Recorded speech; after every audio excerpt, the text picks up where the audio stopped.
Hello and welcome to Live at 7 here on CVM TV, the exclusive home of the 2014 FIFA World Cup. It's Friday, May 30. Thanks for watching us on CVM and around the globe online at cvmtv.com. I'm Simon Crosskill.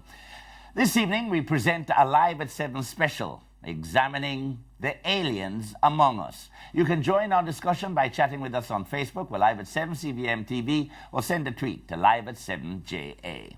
Now, Jamaica is used to invaders of all kinds, be they human, animal or plant. This island has seen them all. And as is the case with invasions, the results are not normally positive. Here now is part 1 of the aliens among us.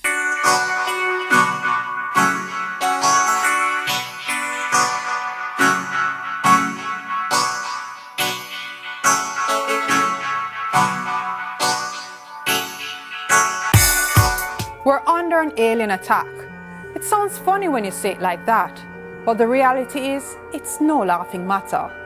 Not to the thousands of Jamaicans who are now contending with the loss of livelihoods as a result, and by extension, the rest of us who are now witnessing the loss of animals and plants that were here before the arrival of our foreparents. For the past several years, customers have been complaining. The shrimp just tastes different. And they're right. It tastes different because it is different. It's not the shrimp that we once fished from out the Black River. They're being removed by the alien species, the Australian red claw crayfish. The shrimpers call it. This tough back shrimps is eating the soft shell one. So eventually we need a lot of regulation on the shrimps, but it is hard to regulate. So we have to try work with it. Just this morning when we were coming down, Miss Chung and I were discussing this. The red-clawed lobster is one of those that has been pushing aside our native species of shrimp. And it's only a matter of time, possibly, before out at middle quarters you won't be getting many of our indigenous shrimp, but most of it might be the red claw lobster. It doesn't taste as good at all. Shrimp in middle quarters is serious business. This is a prepared pack of shrimp. I've already washed it before you come along, so I'm about to put on the pot on the fire and put the shrimp in the pot. I beat the pepper, the salt is there, and the water is there. But we just use a little bit of water because the shrimp have water, a lot of water. So when you put the shrimp in the pot, it makes a lot of water come in the pot. But the shrimp business is not like it was once upon a time. And that's obvious for the naked eye to see. Gone are the throng of shrimp sellers ready to share their goodies with the eager shrimp buying public. As a matter of fact, gone are the buyers that used to make traveling through middle quarters on your way back to Black River a monumental headache, as the traffic would crawl to an annoying halt while the shrimp buyers pulled over to get their shrimp fix. Oh my God, you have people all over the world come to have shrimp in middle quarters. Middle quarters shrimp. Not the white ones. Middle quarters shrimp is the best shrimp worldwide. Not even the fishermen are seeing shrimp like in the past. About from 5:30, yes. And how far you have to row your boat? About a mile or so. And you don't catch not even one shrimp? I catch about a pound or so. See, they go river from morning, and Right. this is what he catch. He catching poor. And another time again, it's plentiful. Yeah, this is what he catch from morning. This barely can mind his family, but he have to go with it. It's a struggle. It's left the shrimpers worried as they don't know what's next. But how did the red claw crayfish get here in the first place? They come from Australia. How they get here? A lady in Old Harbour was raising the shrimps, and I heard that the farm was a storm and it overflowed and it come right down to St. Elizabeth from Clarendon. And now it's flourishing and literally taking over in the Black River. Start to breed up a lot in the river. Yeah, the tough shell one them. And the meat is a different eating meat? Or Yeah, the meat is a little hardish more, but it is nice. It is nice, to be honest. And there's no way you can stop them now? No way you can stop it again. That's one of the traits with invasives. They tend to be very hardy and can reproduce very, very quickly or in vast numbers. The Australian red claw crayfish and suckermouth catfish are alien invasive species. And today they're preying on and flourishing in the Black River Lower Morass. In fact, The Black River Lower Morass could be termed ground zero for these alien attackers. Alien invasive species are plants, animals, and other microorganisms which are introduced deliberately or unintentionally into an area where they do not naturally occur. The introduction and/or spread of these species threatens other living things. And it's not just animals that have made the Black River their breeding ground. Alien plants are doing very well there as well, threatening the Black River and everybody who earns off it. Live at 7 was a part of a media tour of the Lower Black River Morass arranged by the National Environment Planning Agency NEPA. NEPA, in conjunction with the UEMONA's Life Sciences Department, have been waging a war against the alien species. And Dr. Kurt McLaren, Senior Lecturer in the Life Sciences Department, has been the point man on the waterways of the Black River, so much so that residents have lovingly dubbed him Swamp Man. It's a Ramsar site of international significance, and it could easily be be one of them sites that it is a site that is global. It's owned by the government of Jamaica and the Petroleum Corporation of Jamaica, the PCJ. It covers just about 14,000 acres or 5.7 meters and supports a rich indigenous flora and fauna, with several of the species there being endemic to Jamaica. These include the only native representative of the Brazil nut family, the swamp palm and the thatch palm, as well as the naseberry bullet. The thatch palm is used extensively in the making of baskets and as roofing material. The southern section of the Lower Morass contains relatively large strands of red mangrove, which supports various species of birds, crabs, fish, shrimp, and the American crocodile. It also serves as a hatchery for many species of fish in their juvenile stages, provides a nesting area for various birds, and generates an abundance of nutrients for bottom feeders like crabs, lobsters, as well as fish such as mangrove snapper, snook, and mullet. Swamplands are also helpful in absorbing the shock of tidal waves caused by hurricanes and protect the inland areas. It's described as the best area in Jamaica for all water birds. It is known to be the only area where the flamingo still nests occasionally. But with all the value, it's been attacked by outsiders. These include plants like the water hyacinth, the wild ginger, and the Australian paperbark tree. It is well known, but I don't think it's appreciated. I think that's a problem, because even if you speak to people from speak to the locals, they don't really recognize, they don't even realize how important it is. But it's not that well known. People just know it says Black River Morass, crocodile, swamp, and that's it. Because I mean, even people just call me Swamp Man or some because I mean, that's what they associate with the Black River. But it's very important. It's even important for like even ecotourism. You guys saw that. So the country could potentially, I mean, if it's developed properly, there is a lot we can actually do or gain from an area like this. The paperbark tree is not just a problem in Jamaica. The US have been battling it in the Florida Everglades for years. They call it the paperbark tree because when you grab that bark, it just flakes off. So it can resist any kind of burning, so burning doesn't affect it. From our estimation, we spoke to a couple of fishermen, shrimp fishermen, and they're saying that it's been here probably about the last 20 years, 25 years. But what exactly are the issues with the Australian paperbark tree? The issue with this plant is that it's a major problem in the US, in the Florida Everglades. And it has basically taken over most of the Everglades. And the US government have spent many millions of dollars trying to control it. Problem is that whenever it gets out, it actually takes over a particular area and it displaces the vegetation, creates a dense cover. And as you can see, it's fire resistant. It causes a lot of problems with the whole hydrology of the morass. And it could actually affect the availability of even water and stuff like that. Reproduces very fast, because you can barely see it has some little pods on it. Those pods, most of one tree holds over 2 million seeds. And what it does is that it stores the seeds. And whenever there's mechanical damage, whenever there's a fire or anything, it just disperses its seeds. So it can spread fairly rapidly.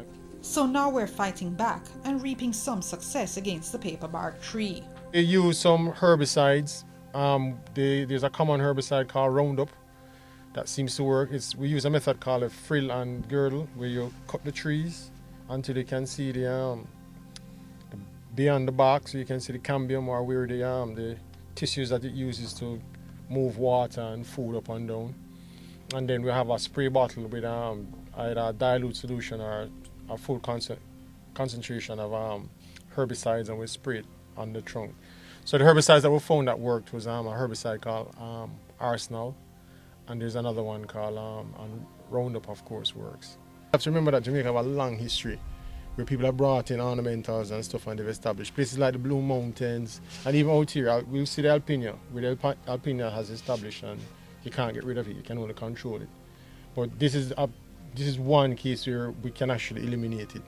But while we're capable of winning the fight against the paperbark tree, the water hyacinth, wild ginger, the suckermouth catfish, and of course the red claw crayfish remain problems. This is the other invasive plant. This is the we call it Alpinia. It's the invasive ginger. It's from Southeast Asia. It's been established for some time now, but it's one of the species that we can't get rid of. We only can control it, so we have to work out where it will expand and progress. Behind it is what we call a swamp forest patch. It's one of the last remaining swamp forest patches on the entire island. There's about 20 of them in the morass. This is one of them. This one was invaded by the ginger. When I first came here in 2004, 2005, this entire patch expanded, came all the way up there. And a hurricane came, blew off the top, and the ginger basically took over. And the ginger is basically knocking on the door of that patch over there, and there's other patches that it's basically very close to, so it will take over the patches. So we have to work out how to control them, control the ginger, because essentially if we don't control it, all that you'll see in the entire morass is this, and nothing can grow below it or anywhere near it. So that was established by a seed dropping in the water, going down and established, germinating, and it established here. So when we're looking here, this could be all just one plant, because it has underground roots that run all the way across, and they just send up shoots. And when you pull them up, you'll see it. It's just one entire root with just nothing but shoots coming up. This is roughly about, I'd say about 1% of the entire lower morass. But it's spreading really, really fast. I mean, it spread between 2009 and 2014. It moved about 5 meters. It spread about 5 meters. So that, I mean, it doesn't sound like much. But 5 meters is a lot for plants. Because you're talking about wherever it is, just picture it expanding 5 meters away from where it is. It's an appreciation at the top for natural resources.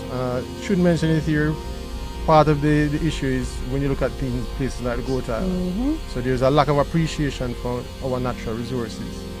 But there at some levels, there's a recognition that these areas are important, because there's a move now to declare this as a protected area. But You got jokes. there's moves now to declare this as a protected area, but there's a lot of issues that need to be solved.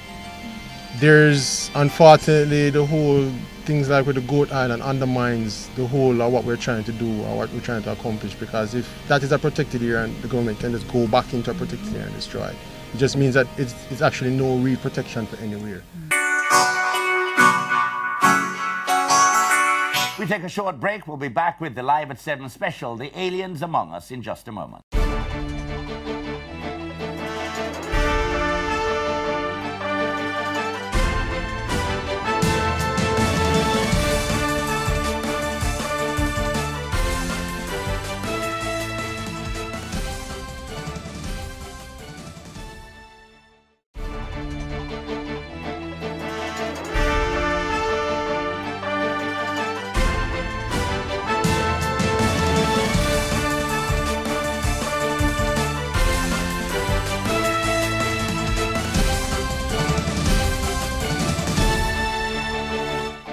Welcome back to Live at 7 and our special report, The Aliens Among Us. Now, it's not just Black River that is invasion central. Our seas are being attacked as well by a rather voracious, if beautiful, predator. Here again is Yolande Gyles Levy with part 2 of The Aliens Among Us.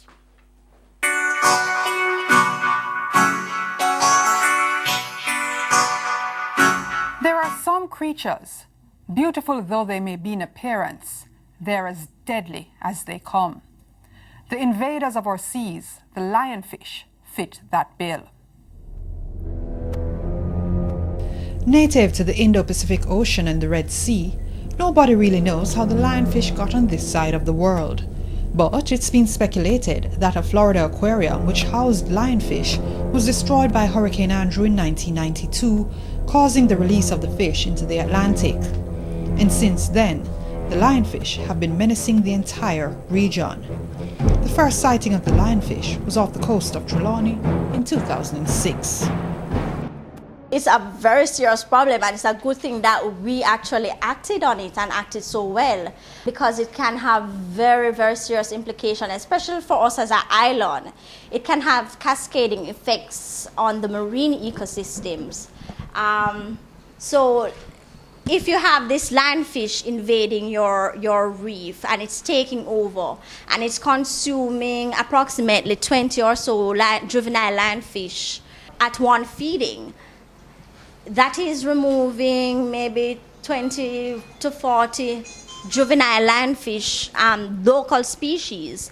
Now, if you imagine they reproduce every 4 days, and one female lionfish can produce up to 2 million eggs annually.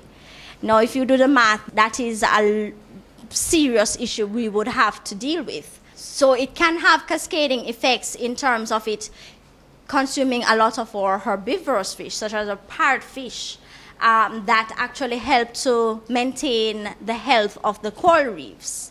Now, as an island, we depend a lot on coral reefs, things from storm surges when hurricane season come around. Even in tourism, it affects us. So we do have a lot of tourists coming here to do scuba diving, even snorkeling, and they enjoy the beauty of our reefs. Jamaica has been one of the few countries in the region that have been aggressive about taming the aquatic beast, and with good reason. A lionfish is a marine invasive species, meaning it outcompetes the native species for habitat, space. It also consumes pretty much everything in the ocean. And it focuses a lot on the juvenile fish and small adults. So if you remove the babies of the sea, then they won't grow up to be any adult fishes, and in turn, that will put a stump on the whole reproductive cycle. So it may have negative impacts on our fish stocks, which unfortunately is overfished. So we certainly want to remove those lionfish to at least help maintain whatever fish stock we have left. We tell our fisher folk, listen, when you go out there to remove lionfish, remove everything. The big, the small, the in-between, because whatever gets left will grow, and in order to grow, they have to eat to grow. And we're talking about at least 22 juvenile fish in any one sitting for the lionfish. So one lionfish, one meal is anywhere from 20, 22 juvenile fish. Whatever their stomachs can hold, they will eat until they are full. Lionfish are gluttonous feeders, and their stomach can expand 30 times its normal size to accommodate all that food. When food's not available, guess what they do? They shut down. It's almost like hibernation. Their metabolism slows way, way down, and they've done trial studies in the lab where they starved lionfish for 3 months, and none of the lionfish died, and they only lost 10% of their body mass. So imagine in Jamaica's already overfished waters, a predator like the lionfish with no natural enemies. The lionfish, which eats up to 30,000 juvenile fish in 1 year, could single-handedly wipe out the entire fishing industry. For lionfish, the prey preference, which is looking at what the lionfish is eating, we have found a variety of fish. They are both economically and biologically important species. But economically, we have been finding fish such as snappers, groupers, parrotfish, which all of us Jamaicans love, We also been finding a number of squirrelfish. These are lesser of economic importance, but for us in Jamaica, we do consume them a lot. Doctor fish, we have been finding a lot of ocean sturgeons, and we've been finding wrasse. We also been finding a number of crustaceans. We have found a variety of species of shrimp. We have found crab. We have not found any lobster species yet, but other countries have been reporting that. And of course, that is of importance to us. It can also, this invasion may also have serious implications on the economics of fisheries. Fishermen are certainly coming on, and they have been one of our main targets in terms of training them. We have done training workshops around the island at a majority of the fishing beaches, and they have been trained in how to remove spines. We tell them about lionfish, the whole invasion, the impacts they're having, such as removing the juveniles from the fish stocks. And they definitely know how to remove spines, first aid treatment, and they are definitely on board in removing the fish stocks. So they have been a big help to us as well. They have been catching them in pots, and I must say that this pilot project, the scientific aspect of it, has been done in conjunction with fishermen, so they give us some of their local knowledge, and we use that in the science that we are doing. So it is a joint effort with the fishermen as well. The UWI-operated Discovery Bay Marine Lab has been researching the lionfish with an aim of controlling the beautiful monster. Now, a component of the research here composed of looking at the feeding preferences of lionfish, that is looking at what it is feeding on and how it may impact the marine ecosystems. We also looked on the population densities. We focused here in Discovery Bay on 3 sites. So far, population densities have been showing a reduction. So that is one of the things that we can say is a success from the pilot project, is that through a combination of all these things, research and public education, and certainly the public assisting us by consuming the lionfish, our research is showing that there has been a reduction, certainly here in Discovery Bay. We certainly need the public's help to continue eating lionfish around the other parts of the island so that they can start having a downward trend. In other words, they can have a reduction in their populations in other parts of the island. So we are imploring the public to continue eating lionfish, and that is certainly a way that we can conserve our marine biodiversity. In Pear Tree Bottom, it started out at approximately 66 lionfish per hectare, and recently we have done studies which is showing somewhere at 6 to 10 lionfish per hectare, and certainly they are being found at deeper depths.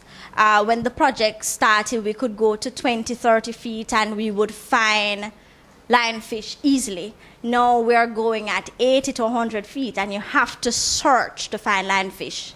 So, but I must say that there are parts of the island that we need to do more work on. So there are parts that we need to start removing the lionfish, and the efforts of this pilot is I think very successful, and we need to continue with the help of everybody, including local fishers and the public, to consume lionfish.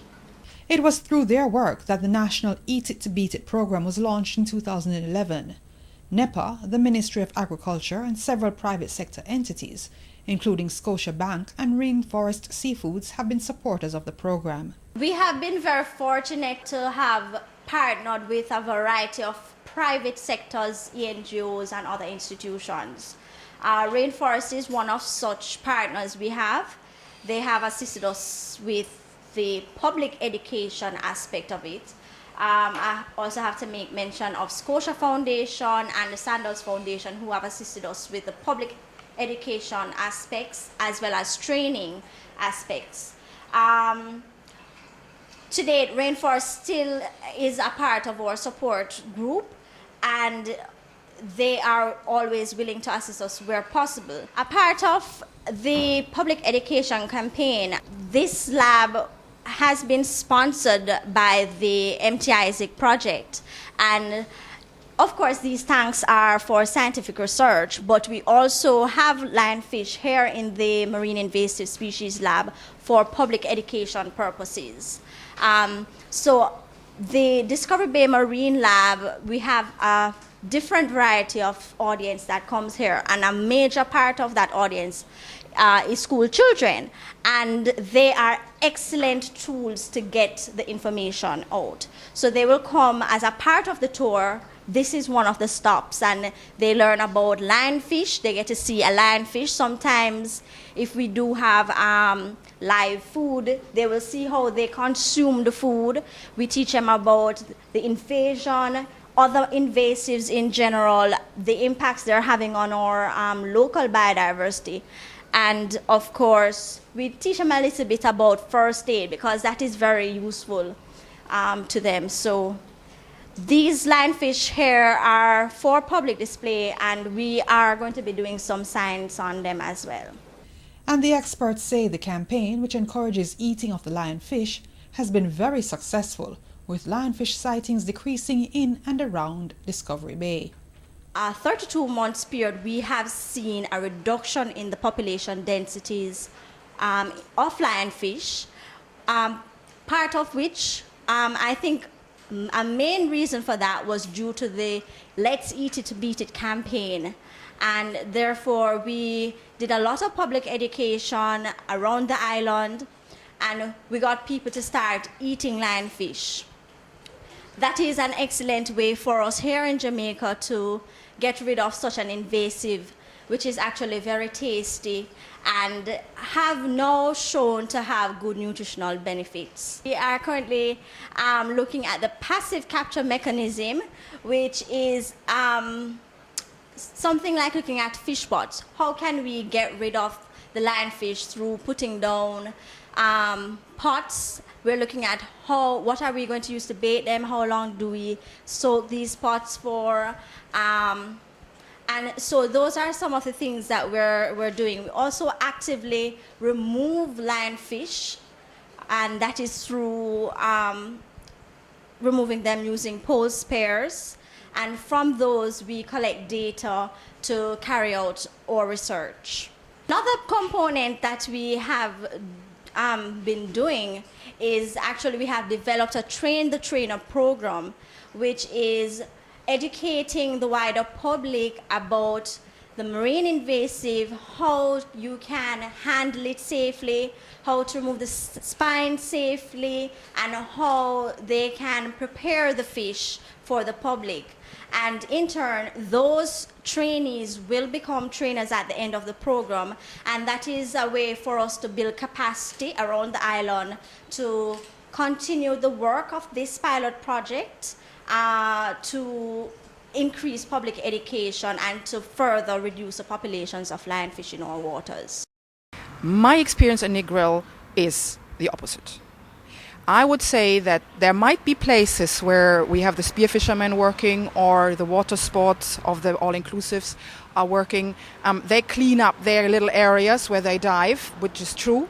But in other areas where it's not a regular kind of dive taking place or regular kind of spear fishermen coming, I'll find easy 18 on one dive. We're talking about a 20-25 minute being under the water. And at the heart of it, this is a problem with invasives. They're notoriously hard to control. In fact, once they get a foothold in an area, they're literally there forever. So we're being invaded by crayfish, lionfish, and a couple of plants. We'll continue to look at the aliens among us when we come back.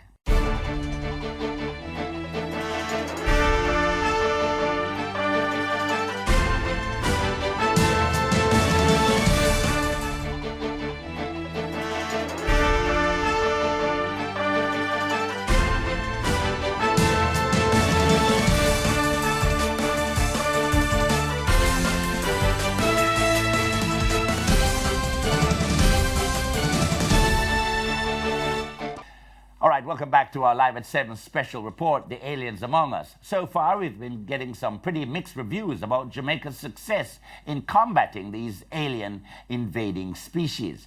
But there is some hope on the horizon, as the Jamaican iguana, which was once thought to be extinct, has now been brought back to life. Here once again, Yolande Gyles Levy. Alien invasive species, AIS, are not new to Jamaica. In fact, our first invaders, the Spaniards, did what AISs typically do. They come in, take over an area, and wipe out its original inhabitants. So the Spanish came in 1494, and by 1655, when the English, another set of AIS took over the island, the Tainos, Jamaica's original inhabitants, were all but extinct. Another alien invasive species, the Indian mongoose, was brought into the island in 1872.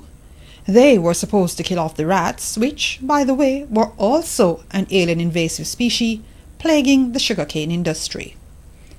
When the mongoose got through with the rats, they turned on our indigenous snakes and iguanas, both of whom were here alongside the original Taino population.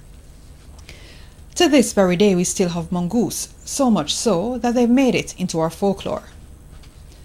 But the yellow snake and the iguana, not so much. In fact, the Jamaican iguana, the country's largest native land mammal, was once believed to be extinct. And then in 1990, it literally came back from the dead. The last of the set of iguanas were observed on Goat Island, and those had already died, and the rediscovery was made by a hunter hunting for pigs, and his dog, Mr. Duffus, his dog, back in the 90s, 1990, brought back a live specimen. Since then, the UWI's Life Sciences Department, in conjunction with NEPA, have embarked on an ambitious project to save what is a world treasure. The Head Start project is one in which the endangered species, the iguana, Jamaican iguana, is taken as a hatchling from its location in Hellshire, brought to the zoo, and is given a fighting chance to survive, because they can't survive as a hatchling in totality there because of the predation by mongoose predominantly. So here at the Hope Zoo, they have a secure environment. Where we're standing right now is an off-limit area to the public, and the juveniles are taken here as hatchlings when they come across, and they're, for want of a better word, fattened up, given a chance to grow to a length in which they can survive out in the wild, and they are repatriated, so to speak, back to their actual hatching grounds and released there. All the juveniles are pit tagged and marked for identification, and so that when we are monitoring there, which we do on a regular basis, they are, you can see survival rates, see who is making it in the wild. So that's basically, in a nutshell, what the Head Start program is all about. IUCN is the International Union for the Conservation of Nature. And this is an international body that they monitor worldwide species. And like I said before, the Jamaican iguana is of worldwide importance because it was once thought to have been extinct, and having a population here that is now thriving and surviving. There's plans ahead to keep it very viable, so that it's our natural history. It's one of our biological pluses, A+ for our conservation, and the conservation world is really engaged and really enthused about the way it has been happening. This is a part of the Hope Zoo that is not open to the public. In fact, not that many cameras get to see what's taking place here either. This is where a critical part of the work of bringing back a species from the brink of extinction is taking place. We'll call it Iguana Hotel. Because we have been having, in recent times, success with breeding females that have been repatriated there, and it's estimated now that we have a six-fold reproduction for the actual animals in the wild. The Head Start program doesn't take every single animal from the Hellshire Hills. What we do is we take a small percentage. On average, maybe about 35 to 40 animals are taken here, and then those animals are grown, screened, and then once they're healthy enough, they're re-released. The Jamaican iguanas, we're looking at about 210 animals to date. Well, we've been releasing since 2006, and the numbers have varied, but certainly last year was a record year for us. We released actually 52 animals from the Head Start program. You see, it's more than just, as Transport Works and Housing Minister Dr. Omar Davies termed it, too little lizard. After an extended all-expense-paid stay at the all-inclusive iguana hotel up at the Hope Zoo, those iguanas, who the experts believe can fend for themselves, get reintroduced into the wild. That is, back to their natural habitat of the Hellshire Hills, part of the Portland Bight area. The desired weight, it's predominantly the weight, not the length, for release, because that weight allows them to fend for themselves, have enough body mass to survive the harsher environment. Because as you can well imagine, here at the 4-star hotel, they are being fed on a regular diet and on a regular schedule. But once they're released in the wild, they're going to fend for themselves. So they need to attain about 1,000 grams of body weight, and that will allow them to be able to adapt. The studies are also being conducted now to determine from the wild scats from the wild, that is their stool, what they're predominantly feeding on the wild, and that kind of food stock is going to be introduced to the Head Start individuals so that they are accustomed to that food source. So it makes the transition, which I'm hoping to make the transition that much easier. So every year before we actually do a release of our Head Started animals, we do our health screening process. And I must at this point acknowledge some of our collaborators such as Fort Worth Zoo. So every year they will send on their vet team along with other zoos who participate in the program to basically do a health screening process. And that is basically an idea of determining if the animal is fit for release. And so we look at various indicators in terms of blood chemistry and also in terms of a body mass index to see how large it is, how much body fat it has, reserves, etc. Because basically when you release these animals from the Head Start program, bear in mind that they have been away from the wild since they were babies, and the diet that we feed here, they're certainly not going to find in Hellshire Hills. There's no pawpaw, there's no melon, there's no caldo out there. So they basically have to go through a period where they have to depend on their reserves, their fat reserves, and their body condition before they can actually make the transition from their captive diet back to the wild diet. So we basically look at how fit the animal is. We look at, there are things that you may not see externally in terms of body condition, that you may say, okay, it looks fine, it looks nice and healthy, but there may be other indicators. For example, they may have a low protein level in the blood, and so there may be other cause for concern. So a combination of those determines whether or not the animal is deemed fit for release. What we've tried to do basically is to do so before the nesting season, which is usually in May, because we figure the adult animals don't need the stress of having an influx of these new animals and competition, etc. So animals will give them time to adjust before that period. And I think, maybe I'll double check, but usually around that time, in terms of rainfall levels, etc., maybe an easier time for them to find food and blossoming flowers, etc. But taking them back to Hellshire has not been without its problems. Habitat for the Jamaican iguana is very important because, as you can imagine, with any species, if they don't have the desired or pristine habitat that they require, then you're going to have reduction in species. Now, the Hellshire Hills is coming under a lot of threat for habitat destruction through predominantly the use for charcoal. They are cutting large-scale logging for charcoal burning. Minor ones are other forest users that will harvest trees, probably other shrubs, for medicinal purposes or for carving. But charcoal burning is the one that is destroying or reducing on a faster scale the potential habitat, the wider habitat for the iguana. Currently, they are in a central point where we have now recognized that charcoal burning is penetrating to that location. So it is now very urgent for us to keep that under control. And we are working together, NEPA, along with UDC and Forestry Department. We patrol the area very frequently.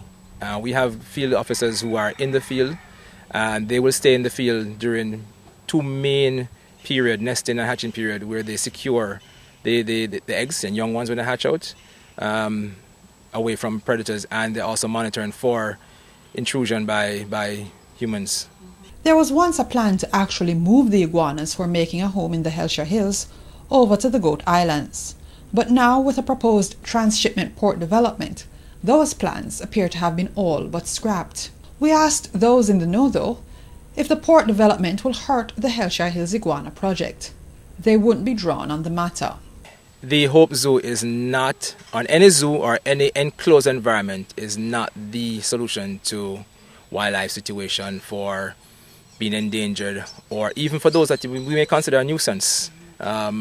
So habitat maintenance and living in harmony with nature. Harmony is the key thing. As Jamaicans, we ought to embrace our natural history. We ought to embrace habitat restoration. We ought to embrace nature on a whole, because we are part of nature, and that doesn't give us the God-given right to manipulate nature the way we want to have it done. In the meantime, the work continues to save the iguana. If it works, Jamaica would have done what rarely ever happens. We would have been able to save and make a species, once thought extinct, self-sustainable. What we have to do is find a way to coexist and harmonize with nature. I'll give you a simple one. You'll probably take a look later on. The American crocodile is one that Jamaicans fear. No need to fear. They play their role in nature in Jamaica. They are a top predator, and they are basically the cleaners of the waterways, so to speak. Because they not only, their food is fish, basically.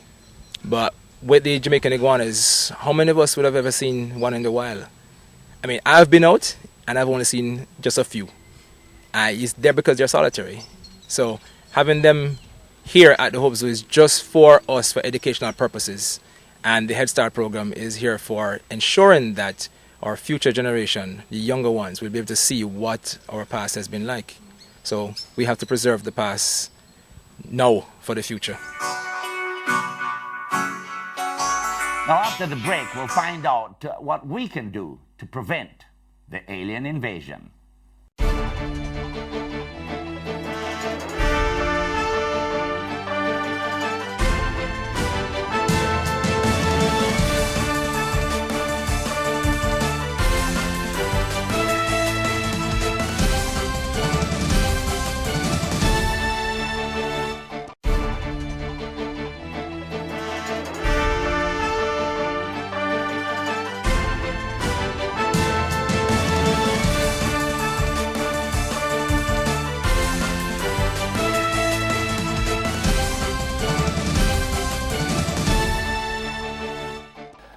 So thanks for staying with us on Live at 7 as we conclude our special report on the aliens among us. We find out what role, if any, we can play to protect our shores from these invaders that threaten the livelihood and habitat of all Jamaicans.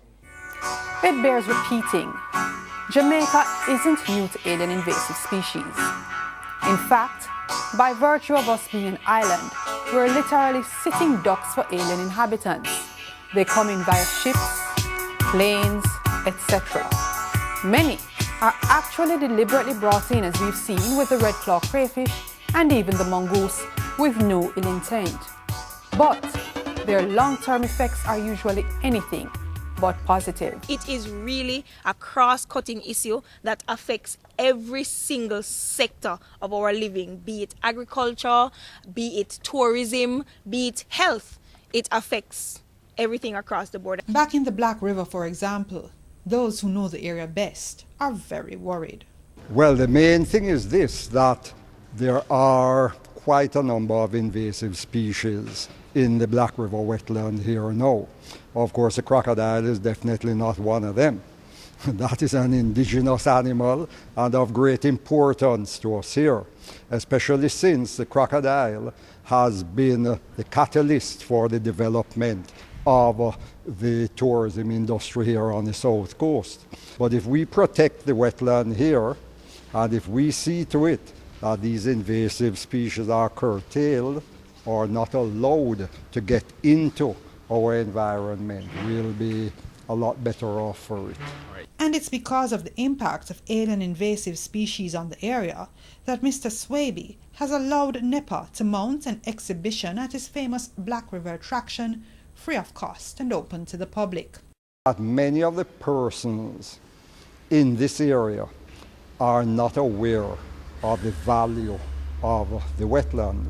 And I think that a little bit more has to be done to educate the people in the area about protecting this wetland. I'll give you an example. This is a Ramsar site, and this is also the largest remaining wetland here in Jamaica. Yet, about 50% of it has already been drained, spoiled, and that is the northern section above the Holland bamboo area, the upper morass. In the 70s, it was hoped that there was going to be a big rice growing project up there, and a lot of that area was drained, and then it was abandoned.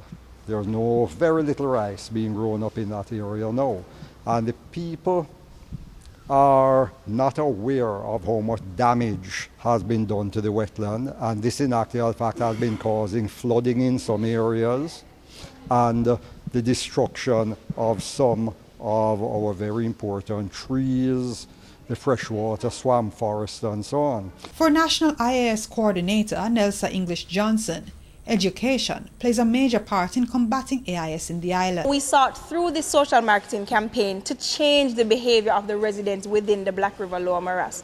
Of course, it's a very vast area, so we could not target all the communities, but we worked in particular with 6 communities.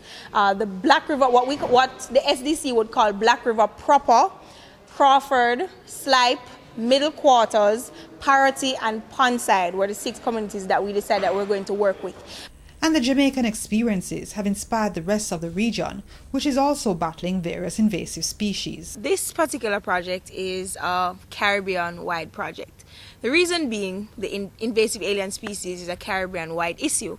We're so small as a group of islands, and we're so relatively close to each other that in order for us to be successful in any attempt to try to manage invasive alien species, it has to be a collaborative approach throughout the entire region. And so for this particular project, there are 5 countries that were part of that project. You have the Bahamas, Dominican Republic, Jamaica, Trinidad and Tobago, and St. Lucia. So all 5 countries worked together collaboratively to develop different aspects of the project. In terms of public education, we again as a country I would say we led from the front in terms of the intensity of our campaigns, the variety. We weren't afraid to take risks. Like we took on the social marketing training. All 5 countries received the training, but Jamaica was the only country to actually go back home and implement a project. Along with education though, guidelines governing the pet trade are of mammoth importance. You see, most of the invasive species that have come into the island got here via the pet and ornamental plant trade. The pet trade is actually one of the major pathways through which invasive alien species enter into the country. And we have several examples. The lionfish started in the aquarium trade. It was brought in because, persons thought it was so beautiful and they wanted it for their aquarium. And then when they got it, they realized, I am not prepared to deal with this fish. And so, persons get pets, you start to develop emotions towards it. You love it, you don't really want to destroy it. And so they say, okay, let me be kind and release you back into the wild. A lot of these pets are not from our side of the world. And so in releasing them, some of them might not survive. But for those that do, they normally develop special tolerances for conditions that our native plants and animals would not be able to survive under those conditions. And so, as I mentioned, the lionfish is something that came in through the pet trade. The sucker-mouth catfish that is now proliferating in the Black River Lower Morass, that's something that came in through the pet trade. Even cats and dogs, when they are mistreated, when they're not properly fed and cared for, they return to their feral instincts, they return to their wild instincts, and then they start to predate on other things, such as the Jamaican iguana within the Hellshire Hills. So Jamaica has developed the Pet Trade Pathways Toolkit. Things like developing posters that reminds current and potential pet owners, look, owning a pet is an awesome responsibility. Ensure that you do adequate research before you acquire a pet. Make sure you know how long it's going to live. Make sure you know how much it's going to cost to take care of it. And ensure that you are ready to take on the full responsibility of taking care of those pets. Because when they're not when they haven't done the proper research prior to acquiring the pet, then what happens is once they get tired of it, or once they can't be bothered, or once financially they cannot afford it, those pets are going to get released into the wild, and then they endanger our biodiversity, they endanger human health, because some feral dogs we would have heard about, you know, them living in buildings and attacking people and such. So they have far-reaching effects, and so that's why the Pet Trade Pathway Toolkit was designed to help us to decide how we go about handling the pet trade. And there are things like voluntary codes of conduct, so pet trade owners and operators will, you know, sign to a voluntary code that say that I will only import legitimate pets. I will not import pets that can be proven to be invasive. So these are some of the things. And for pet owners as well to sign to say, I am acquiring this pet and I am committed to taking care of the pet for its full lifetime. But if you thought the story with invasives ended with the red claw crayfish, lionfish, and the paperbark tree, even the mongoose, you'd be wrong.